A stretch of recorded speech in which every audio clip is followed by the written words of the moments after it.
எல்லா கடவுள்களும் இந்த ஒரு நாளில் தான் திருமணம் முடிச்சிருக்காங்க. அந்த நாள் எந்த நாள்னு உங்களுக்கு தெரியுமா?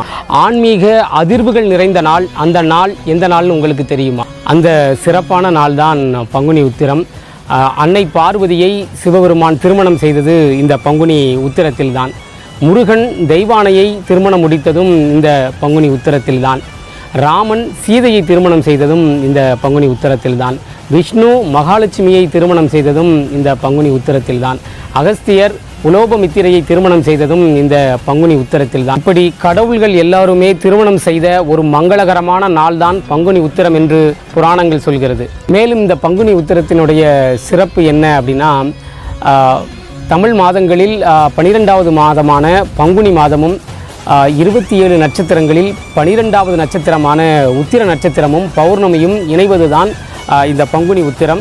தமிழ்நாட்டில் குலதெய்வ வழிபாடு பெரும்பாலும் பங்குனி உத்திரத்தில் தான் கடைபிடிக்கப்படுகிறது. குறிப்பாக தென் மாவட்டங்களில் திருநெல்வேலி, தூத்துக்குடி, தென்காசி போன்ற மாவட்டங்களில் இருக்கக்கூடிய பெரும்பாலான மக்களுக்கு குலதெய்வமாக ஐயனார் தான் இருக்கிறார்.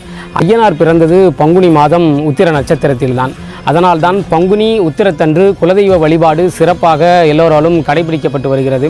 இந்த பங்குனி உத்திரத்தன்று குலதெய்வ வழிபாடு மேற்கொள்வதன் மூலம் முன்னோர்களினுடைய ஆசியை பெற்று ஒரு மகிழ்ச்சியான வாழ்வை பெற முடியும் என்று எல்லோராலும் உறுதியாக நம்பப்படுகிறது. உலகத்தின் எந்த மூலையில் இருந்தாலும் இந்த பங்குனி உத்திரத்தன்று தங்களுடைய குலதெய்வத்தை தேடி போய் வழிபடக்கூடிய ஒரு வழக்கம் தமிழ்நாட்டில் ஒரு மரபு வழி தொடர்ச்சியாக இன்று வரைக்கும் தொடர்ந்து கொண்டிருக்கிறது. நம்முடைய தொன்று தொட்ட ஐயனார் வழிபாடு தான் கேரளாவில் ஐயப்ப வழிபாடாக இருக்கிறது. இந்த பங்குனி உத்திரத்தில் தான் சபரிமலையில் ஐயப்பனுக்கு ஆராட்டு நடைபெறுகிற ஒரு புனிதமான நாளாக இந்த பங்குனி உத்திரம்தான் இருக்கிறது.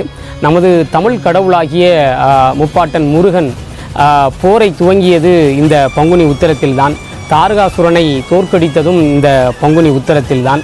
இவ்வளவு சிறப்புகள் நிறைந்ததுதான் இந்த பங்குனி உத்திரம்.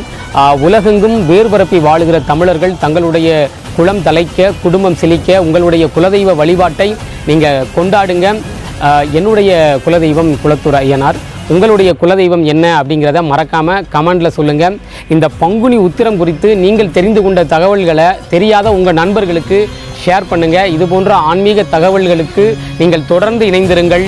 தென்காசி தந்தியோடு. நன்றி. தென்காசி தந்தியை